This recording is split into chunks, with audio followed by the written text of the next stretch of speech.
आज रात मैं चाहता हूं कि आप मेरे साथ पुराने नियम में से यहोशुआ अध्याय 24 को खोलिए। यहोशुआ अध्याय 24 को पढ़ेंगे। यहोशुआ के बारे में आप सब जानते होंगे कि यहोशुआ एक बहुत बड़ा मिलिट्री लीडर था और मूसा की मौत हो जाने के बाद लीडरशिप यहोशुआ के हाथों में आ गई थी। और यहाँ वचन 15 से हम देखते हैं कि यहाँ यहोशुआ ने सारे इजराइल के अगुओं को इस जगह शेकम में बुलाया था और वह भी अभी मरने वाला है और ये उसका फेयरवेल मैसेज है। और इस मैसेज में वो इजरायलियों को मूर्ति पूजा से सावधान कर रहा है, वार्न कर रहा है। वो लोगों को चेतावनी दे रहा है कि परमेश्वर का न्याय आपके ऊपर आएगा अगर आप उसके वचनों के अनुसार नहीं चलते हैं तो। लिखा यहां पर, और यदि यहोवा की सेवा करनी तुम्हें बुरी लगे तो आज चुन लो तुम किसकी सेवा करोगे। यदि तुम्हें शैतान की सेवा करनी है तो करो, लेकिन आज फैसला करो। आगे लिखा है, चाहे उन देवताओं की जिनकी सेवा तुम्हारे पुरखा महानद के उस पार करते थे, और चाहे अमोरियों के देवताओं की सेवा करो जिनके देश में तुम रहते हो। आगे वो कहता है, परंतु मैं तो अपने घराने समेत यहोवा ही की सेवा नित्य करूंगा। यहोशुआ कहता है कि आप सब लोग चाहे दूसरे देवी देवताओं या मूर्तियों की पूजा करो, लेकिन इससे मुझे कोई फर्क नहीं पड़ता है, परंतु मैं और मेरे घराने ने यह फैसला किया है कि हम यहोवा ही की सेवा करेंगे। और ये वो एक फैसला है जो मेरी आवाज सुन रहे हर एक इंसान को आज करना पड़ेगा। आज आपको फैसला करना पड़ेगा कि जहां तो आप धन देवता की पूजा करेंगे जो कि आज प्रचलित है, और या फिर सच्चे और जिंदा खुदा के। और यहोशुआ लोगों को चेतावनी दे रहा है कि वह परमेश्वर के पीछे चलें, ना कि दूसरे देवी देवताओं के पीछे। तो हमें भी फैसला करना पड़ेगा।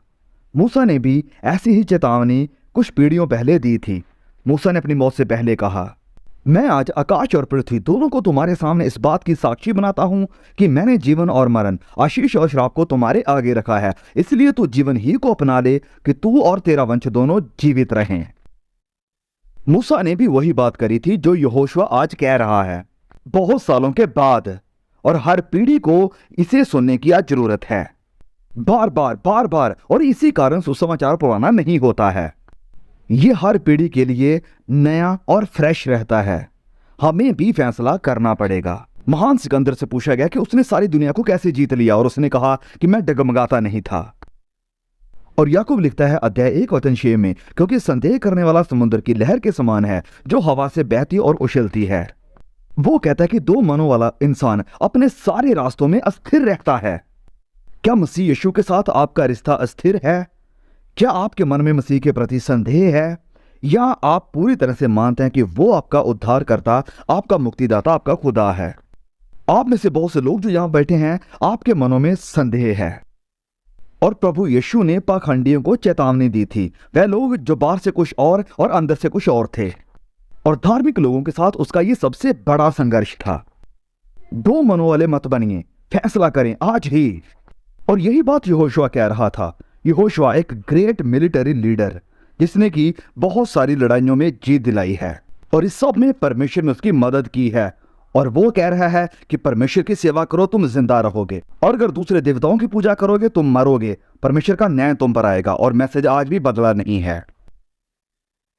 अब सब लड़ाइयां खत्म हो चुकी थी, और यहोशुआ ने देखा कि लोग वापस मूर्ति पूजा की तरफ जा रहे हैं।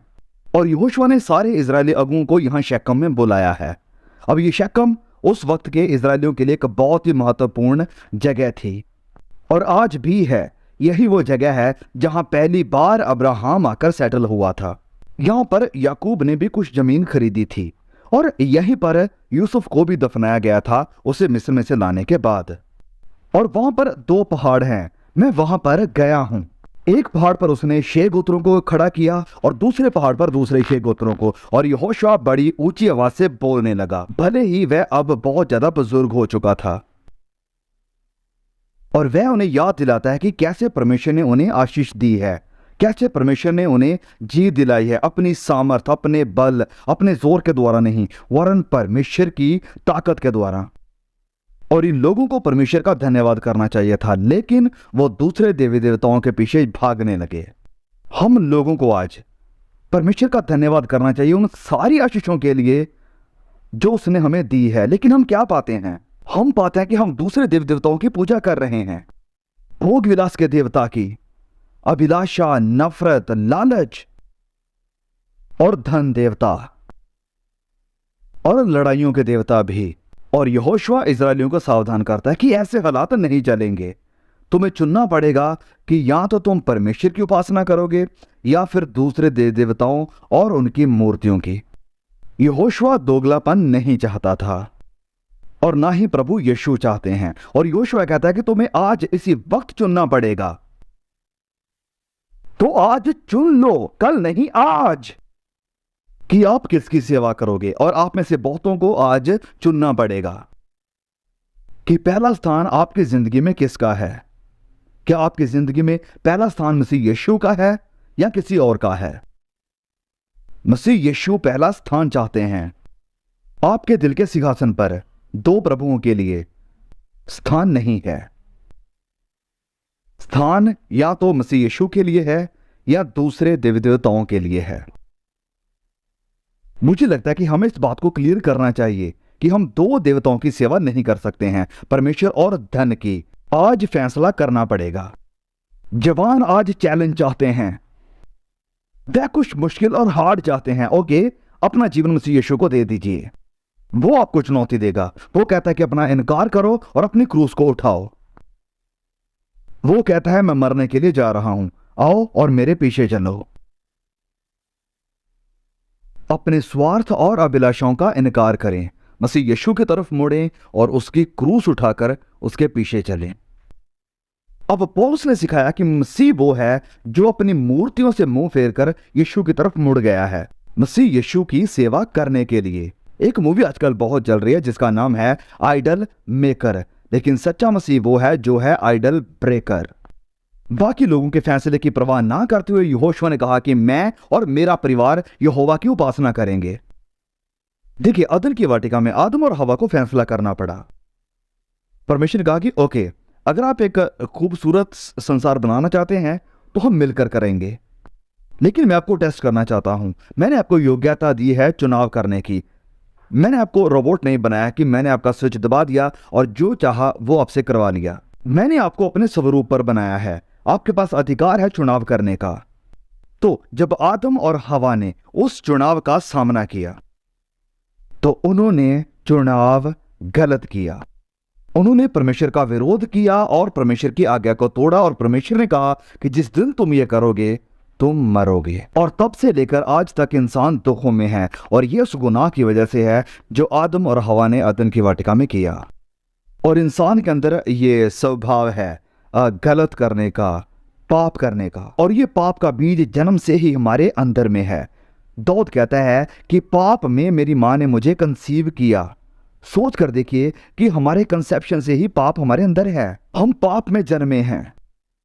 तो देखिए, हम पाप में पैदा होते हैं, पाप का चुनाव करते हैं और पाप में अपनी जिंदगी गुजारते हैं। बाइबल कहते हैं कि हम सब ने पाप किया और हम सब मूर्ति पूजक हैं। अब आदम और हवा को चुनाव करना पड़ा, लेकिन उन्होंने गलत चुनाव किया। और आपको भी चुनाव करना पड़ेगा। और आप जो स्क्रीन पर देख रहे हैं, आपको भी आज फैसला करना पड़ेगा मसीह यीशु के पीछे चलने का। और उसे कहिए कि मैं और मेरा घराना हम मिलकर प्रभु यीशु की सेवा करेंगे। और फिर बहुत सारे चुनाव, जैसे एक जवान धनी था, याद है वो यीशु के पास आया था और उसके मन में बहुत सारे सवाल थे और वह अनंत जीवन चाहता था और कहने लगा कि हे रब्बी, अनंत जिंदगी पाने के लिए मैं क्या करूं। और प्रभु यीशु ने उसकी तरफ देखा और उससे प्यार किया और कहा कि जो कुछ तेरे पास है उसे बेच दे और बांट दे गरीबों में, और क्रूस को उठाओ और मेरे पीछे आ जाओ। वह जवान बहुत दुखी हुआ, वह रोया, वह मसीह को चाहता था, लेकिन वो पैसे को उससे ज्यादा चाहता था। अगर वो कहता कि ठीक है प्रभु मैं ये करता हूं, तो प्रभु यीशु जरूर से कहते कि नहीं, मुझे तुम्हारे पैसे की नहीं वरन तुम्हारे दिल की जरूरत है। जिस चीज को हम मसीह यीशु से ज्यादा चाहते हैं वो हमारे लिए मूर्ति है। टीवी आज बहुत से लोगों के लिए मूर्ति बन चुका है। टीवी वाले रूम में आते ही सारी वार्तालाप बंद हो जाती है और हम बड़े आदर और बैग के साथ टीवी के आगे बैठ जाते हैं। अब बाइबल कहती है कि दो तरह से जीवनों में से हमें किसी एक को चुनना पड़ेगा। यिर्मयाह कहता है कि यहोवा यूं कहता है, देखो मैं तुम्हारे सामने जीवन का मार्ग और मृत्यु का मार्ग भी बताता हूं। तो एक जिंदगी का रास्ता है और एक मौत का रास्ता है। आप किस रास्ते पर हैं? प्रभु यीशु ने कहा, मार्ग मैं हूं, मैं रास्ता हूं, मैं ही एकमात्र रास्ता हूं। सदा की शांति का मैं ही रास्ता हूं, सदा के आनंद का मैं ही रास्ता हूं, सदा की जिंदगी का मैं ही रास्ता हूं। गुनाहों से माफी का रास्ता मैं हूं। बिना मेरे द्वारा कोई पिता के पास नहीं जा सकता। आपको मेरे द्वारा ही आना होगा, और इससे बहुत से लोग कम हो जाते हैं। जब प्रभु यीशु ने क्रूस के ऊपर मरने की बात करी तो बहुत से उसके चेलों ने उसे छोड़ दिया। उन्होंने कहा कि प्रभु, हमने तो सोचा था कि तुम सिंहासन पर बैठोगे और हम इन रोमियों को यहां से भगाएंगे। हमने तो सोचा था कि हम बड़े बड़े महल बनाएंगे, अच्छे अच्छे घरों में रहेंगे और एंजॉय करेंगे। हमें नहीं पता था कि आप क्रूस के ऊपर जा रहे हो और साथ में हमें भी बुला रहे हो। हमने तो सोचा था कि तुम अपना राज्य शुरू करोगे, रोम को भगाओगे और हम पूरी दुनिया पर हुकूमत करेंगे। हाँ, एक दिन जरूर ऐसे होगा, लेकिन अभी नहीं। मुकुट से पहले क्रूस है। हम में से बहुत से लोग क्रूस को नहीं वरन मुकुट को चाहते हैं। पवित्र बाइबल हमें बताती है कि एक ऐसा भी मार्ग है जो मनुष्य को ठीक दिखाई पड़ता है, लेकिन इसका अंत विनाश है। तो कितने रास्ते हैं? कई लोग कहते हैं कि हम अपने जमीर के पीछे चलेंगे, लेकिन आप अपने जमीर के पीछे नहीं चल सकते हैं, क्योंकि बहुत से लोगों का जमीर मरा हुआ है। आपका जमीर आपके लिए सही गाइड नहीं है। आपने इसे कठोर बना दिया है, इसे मार दिया है। और फिर कुछ लोग कहते हैं कि मैं जो कुछ भी करूंगा मैं सिंसियर होकर करूंगा। हम सब यहां फुटबॉल के स्टेडियम में आज बैठे हुए हैं, और कुछ साल पहले मैंने देखा कि एक आदमी ने अपने हाथों में फुटबॉल को उठाया और वह 65 यार्ड्स गलत दिशा की तरफ भागने लगा।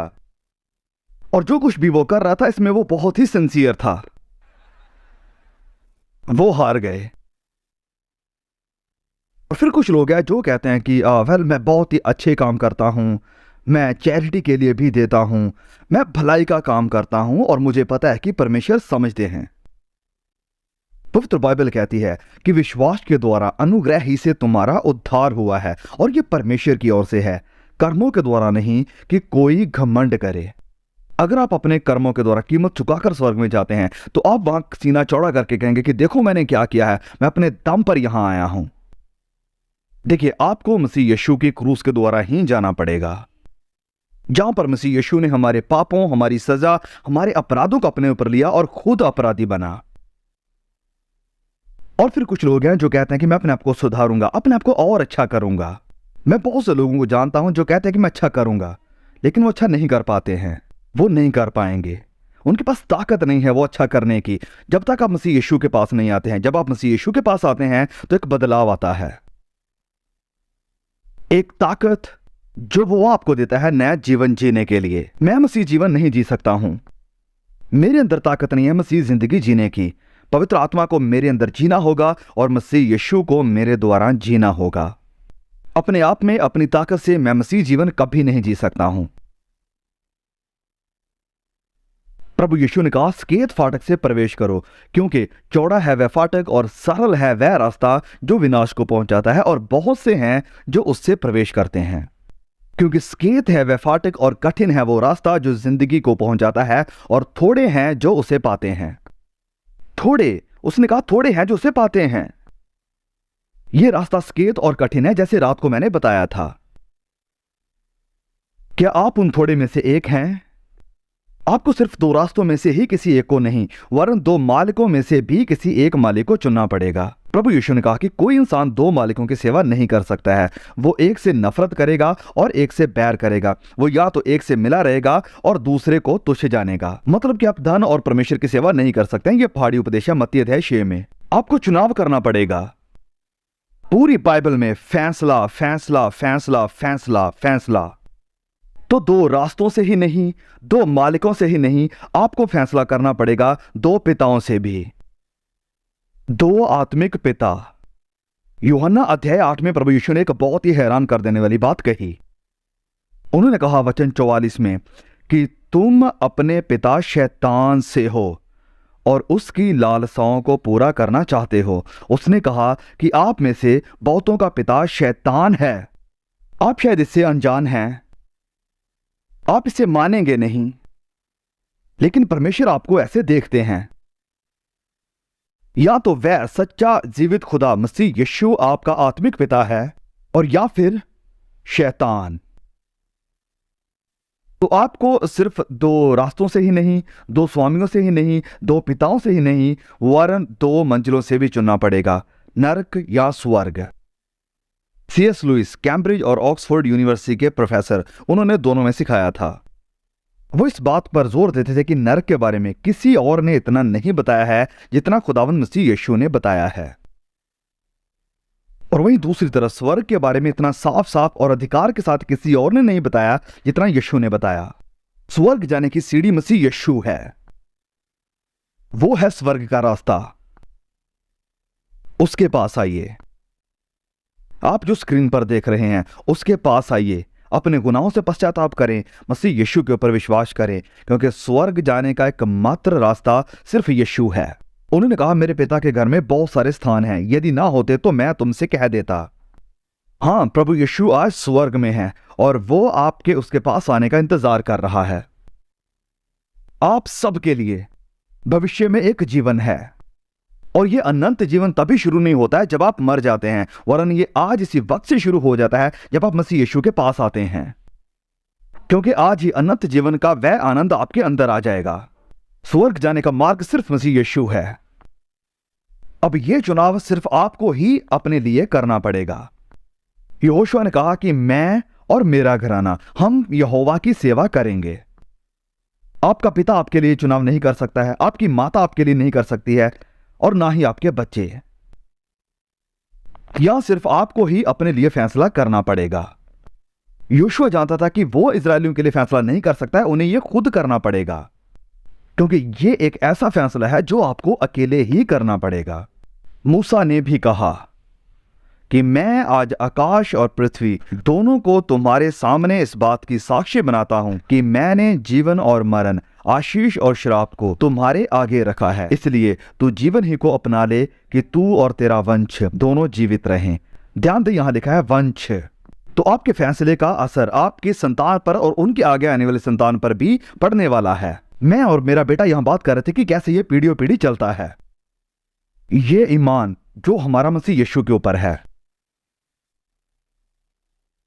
इब्रानियों को लिखने वाला कहता है कि मूसा ने मसीह के कारण निंदित होने को मिस्र के भंडार से बड़ा धन समझा, इसलिए कि उसे पाप में थोड़े दिन के सुख भोगने से परमेश्वर के लोगों के साथ दुख भोगना और भी उत्तम लगा। मूसा ने फैसला किया। मूसा मिस्र का नेक्स्ट फिरौन बन सकता था। वह फिरौन की बेटी का बेटा था और मिस्र की सारी ताकतों और सारे अधिकारियों का वारिस था, लेकिन उसने फैसला किया दुख भोगने का और कष्ट सहने का परमेश्वर के लोगों के साथ। वह नहीं चाहता था कि उसका नाम इतिहास में रचा जाएगा, वह नहीं चाहता था कि वो इजराइल का लीडर बनेगा, वह नहीं चाहता था कि यहूदी इतिहास में उसका इतना बड़ा नाम होगा। तो जब उसने ये चुनाव किया तो ये फैसला परमेश्वर पर विश्वास के ऊपर आधारित था। देखिए, मेरी इस बात को ध्यान से सुनिए, हम सबके पास सिर्फ एक ही पास्ट या अतीत है, लेकिन फ्यूचर के विकल्प दो हैं। देखिए, आप अपने अतीत को नहीं बदल सकते हैं, लेकिन आप अपनी मंजिल का फैसला कर सकते हैं मसीह यीशु को चुनने के द्वारा। और जब आप ऐसा करते हैं तो फिर मसीह यीशु आपके अतीत को बदल देता है, आपके अतीत के गुनाहों को साफ कर देता है, क्योंकि मसीह यीशु का लहू हमें सारे अपराधों, हमें सारे गुनाहों से शुद्ध कर देता है। वचन में लिखा है कि बिना लहू बहाए गुनाहों की क्षमा नहीं है। जब वो उस क्रूस के ऊपर मरा तो उसने आपके अतीत के सारे गुनाहों को माफ कर दिया। आज रात आपको आपकी जिंदगी में जितने गुनाह हैं उन्हें याद दिलाया गया है। पवित्र आत्मा अभी इसे आपके मन में लेकर आ रहे हैं, और आप जानते हैं कि न्याय के दिन ये सारे आपके सामने होंगे, सारे गुप्त गुनाह, सब कुछ। लेकिन आज रात प्रभु यीशु आपको माफ करना चाहते हैं। इससे बढ़कर वो आपको धर्मी बनाना चाहते हैं, ऐसे कि जैसे आपने कभी कोई गुनाह किया ही ना हो। ये कितनी खूबसूरत बात है कि आज आपको ये पता हो जाए कि आपका अतीत माफ हो चुका है, कि आप शुद्ध हो गए हैं, आप धर्मी हो गए हैं, और परमेश्वर आपके गुनाहों को फिर याद नहीं करता है। और हां, ये फैसला आज बहुत ही जरूरी है, और देर करना फैसले को मुश्किल बनाएगा। ना फैसला लेते हुए भी आप ये फैसला ले रहे हैं कि आप परमेश्वर के लिए फैसला नहीं लेंगे। अभी चुन लो। बाइबल कभी भी आपको कल का वायदा नहीं करती है। आज ही आइए, फिर वक्त आपके लिए फैसला करेगा। अगर आज आप खुद फैसला नहीं करते हैं तो आप कहेंगे मुझे क्या करना होगा। 3 बातें। सबसे पहले आप पश्चाताप करने के लिए तैयार हैं और अपने बुरे ख्यालों से मुड़ने के लिए तैयार हैं, और आपको यह मानना पड़ेगा कि आपके गुनाह परमेश्वर की नजर में कितने घिनौने हैं। खुदा के प्रति अपने ख्यालों को बदलना कि अब मैं अपने पूरे दिल, अपनी पूरी जान और अपने पूरे मन से परमेश्वर को प्यार करूंगा। उसे मैं अपने जीवन में पहला स्थान दूंगा, उसे मैं पहले स्थान पर रखूंगा, और वो सिर्फ मेरा प्रभु ही नहीं वरन मेरा मालिक भी होगा। आप शायद किसी चर्च का हिस्सा हों या ना भी हों, आप शायद चर्च में कोई सेवा करने वाले हों, लेकिन परमेश्वर मसीह यीशु के साथ आपका रिश्ता मजबूत नहीं है। तो ये पहला है पश्चाताप करें, और दूसरा है विश्वास के द्वारा मसीह यीशु को ग्रहण करें, जिसका मतलब है कि अपना सारा भरोसा सिर्फ मसीह यीशु के ऊपर ही रखें। और तीसरी बात, उसके पीछे चलें एक सच्चे और वफादार चेले की तरह, और उसके वचनों का पालन करें। जिसका मतलब है कि अगर आप फैसला करते हैं तो आपकी जिंदगी में बदलाव होगा, और यह फैसला अभी करें।